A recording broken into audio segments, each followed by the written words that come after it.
Welcome to the Evolve and Elevate podcast. My name is Jake, and my aim today is to add some positivity and value to your life. I have an unwavering belief that no matter where you are, who you are, what you have, or what the story of your past may hold, that you have the ability and inner power to change your life and the world for a better tomorrow, if only you will put in the effort today.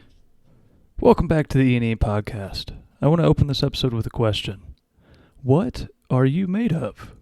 When the weight you carry becomes too heavy to bear, and you're ripped open by the metaphorical spear of struggle that life will inevitably hurl at you, what will be released? Will it be a core of titanium or a soft excuse ready to justify buckling under the weight and struggle? The one thought I want to leave with you is that it is always our choice to build up inner resistance through intentional self-growth, and it is always our choice if we decide to allow ourselves to atrophy as time passes uncapitalized upon. Silver Linings, Finding Growth Within Dysfunction, chapter called First Comes Love. During that summer, I spent a large chunk of my life messaging Fierce and finding creative ways to get together. For our first couple of months of, quote, dating, unquote, we used her little brother as camouflage for our relationship. SM thought I was spending time with him as we were friends, but it was truly to spend time with her. Fierce's parents were also very, quote, loose, unquote, and they had taken a strong liking to me. They often helped by picking me up and even brought her brother to meet SM. Dad was usually working off shifts, so it was a while before he met them. Nonetheless, this worked for a while, but eventually SM found out about our relationship. At that time, I was going to Fierce's house daily after school. Her mom or dad would pick me up from the school and take me back in the morning during the week. SM didn't care one bit in the end. She had never enjoyed my presence much anyhow. SM and Fierce's mom became friends, and Fierce's mom would navigate resistance from SM flawlessly. Playing double agent and effectively trying to be a cool parent, she would even let Fierce and I share a bed. We were also allowed to drink at home and more or less do what we felt like. It was a difficult proposition to refuse. I was able to be with a girl I really liked and simultaneously stay away from SM. During this time, I did regret drifting away from my brother and father, but I felt so much freedom that I buried those emotions. During our early dating, Fierce's family took me on their vacations. Fierce had 3 siblings, 2 brothers, and a younger sister. Both of the sisters were competitive dancers. Fierce had retired from competition prior to meeting each other. But her little sister was still in competitions. We went to Chicago, Illinois, to Davenport, Iowa, to Myrtle Beach, South Carolina. I had never seen the ocean in my entire life. I was awestruck. Their family had disposable income and lived a lifestyle that was outside my norm. Fierce's mom would even buy me clothes and other items. They ate out regularly and spent each penny available. It wasn't until many years later that I realized how dysfunctional it all really was. Fierce's mom had an opiate addiction problem. She would permit us kids to have fun but expect obedience in return. During my time there, FN would regularly be drug-seeking. Hundreds of trips to emergency rooms far and wide, with invented aliases, with imaginary ailments, in an effort to find those who would prescribe what was sought. At the time, these addictions seemed far less violent and life-consuming than others I had witnessed through the years. However, it took its toll as time progressed. This monster would slowly siphon life from the family for years to come. Silver linings. Experiencing a lifestyle above what I knew was intoxicating. It blinded me against many dysfunctional characteristics of our relationship. In the future, I became more aware of such dynamics. All vices have consequences. Chapter titled Drunk and Dumb Kids. FM had zero qualms when it came to utilizing the privilege of adulthood. From buying cigarettes to buying booze for us minors, she did not conceive consequences in the slightest. I was 15 and would invite the occasional friend over for the weekend. During one of these such weekends, the group decided to take advantage of FM's willingness to purchase alcohol. I personally was never a fan of the taste nor the effects as much as others, but FM entered a local county market. Good things never seem to happen when I am near one of those stores, with a couple of teenagers in tow. They walked through the liquor aisles together, and the kids were pointing at different liquors. As they pointed, FM would grab the item and put it into the cart. From the outside looking in, anyone passing would have easily assumed that she was purchasing alcohol for the kids. That evening, one of the kids staying over took it to the next level. He chugged beers, and unbeknownst to me, chugged a significant amount of rum. An entire 5th bottle, to be exact, which is, I believe, 8 ounces short of a liter of hard liquor. He could not have weighed much more than 100 pounds. He was due home at the request of his parents later that night. We loaded up the SUV to take him home, and I was in the back seat with him, sober myself, and kept repeating over and over that he was not okay and that we needed to do something. He was unable to sit up straight and was slurring his speech so profoundly that everything he said sounded like gibberish. I honestly had never seen someone so intoxicated in my life. We pulled over twice on the drive to his house for him to vomit, and finally pulling up to his house, no one was home. Stumbling out of the vehicle, he claimed he would be all right. He continued to stumble up to his porch and into his house. Silver linings.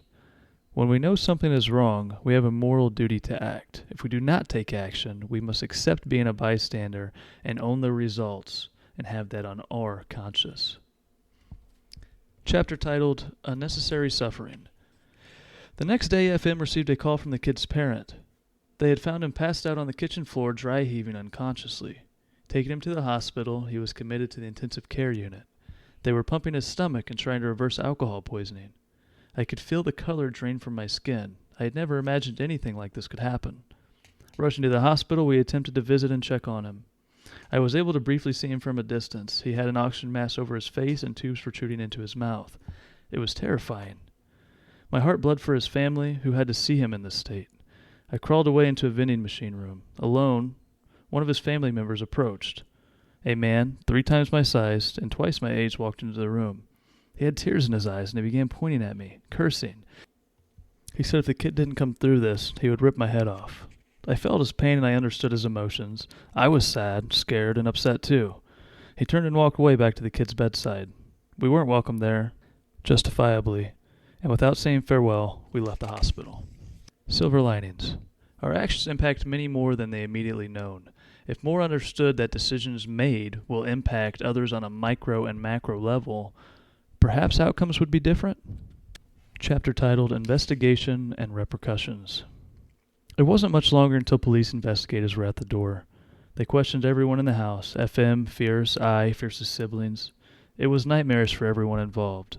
But I have to imagine it didn't come close to the nightmare his family was navigating. FN feverishly denied any knowledge that the kid was drinking. The investigators had brought a DVD with them, and they played it for us all to watch. It was footage from inside that county market store. FM and the kid were all walking together down the liquor aisle.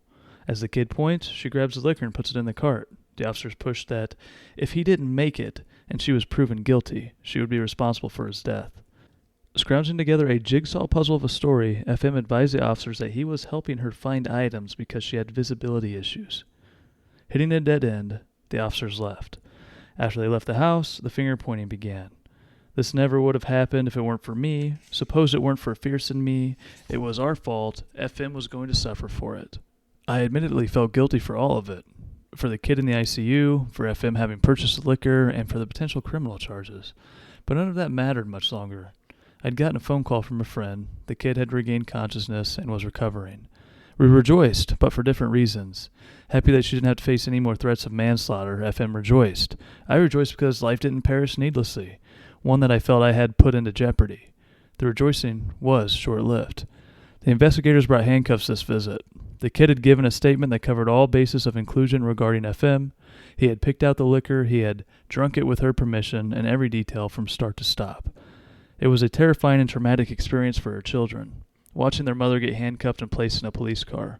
It was a terrible experience for us all. I felt their pain. Memories of watching my own mother getting taken away through the years flooded my mind. I hung on to the words that it was all my fault.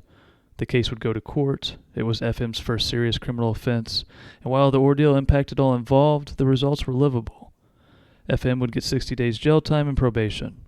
She was permitted to serve the jail sentence on weekends, showing up Friday and leaving Sunday evening so she could still be a mother during the week.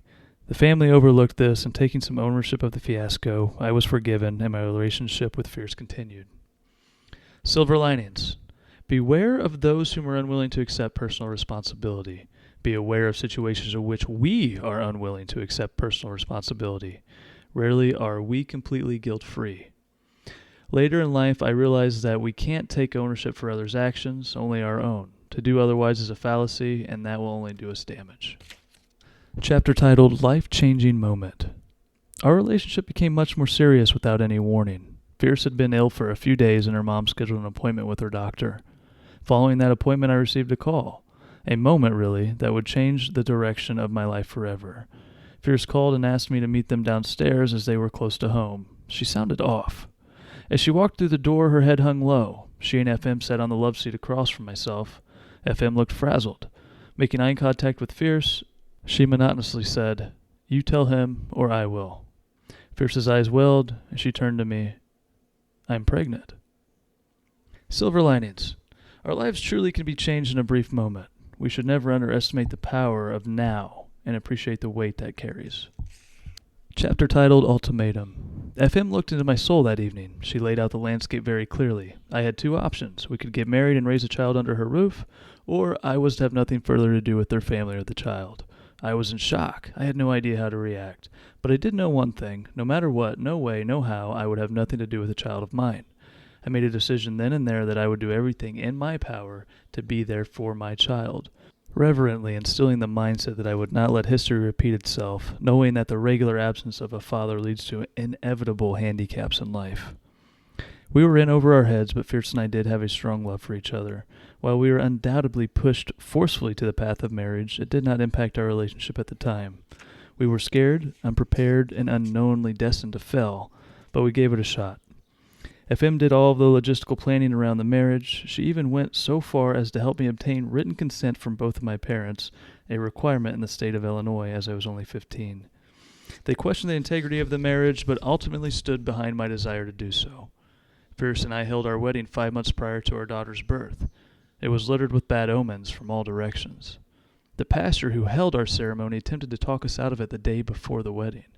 He explained that getting married for the sake of a child was a terrible idea. My mom told me that I was too young to know what I was getting myself into. Yet I didn't see it that way. I would have done anything to ensure my kid had my overwatch, the least of which was marriage. August of 2009, we were dubbed Mr. and Mrs. Silver linings. Having experienced early life without my dad present, I knew I had to do my best to be present for my child. Sometimes bad omens may be worth consideration. Chapter titled Downward Spiral.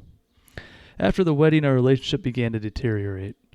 We were forced to grow up very quickly with little notice. We had stopped doing many of the carefree things our relationship had grown around. By the time our daughter emerged into the world, she was the only variable linking us together. We raised our daughter for quite some time in Fierce's parents' home. Fierce loved our daughter, but she also despised the repetitive pattern in mundane day-to-day life. Understandably, no typical 16-year-old wants to spend their days catering to an infant. FM stepped in often and helped with babysitting. I was in limbo, navigating between parenthood, high school, and the need to contribute financially to raising our child.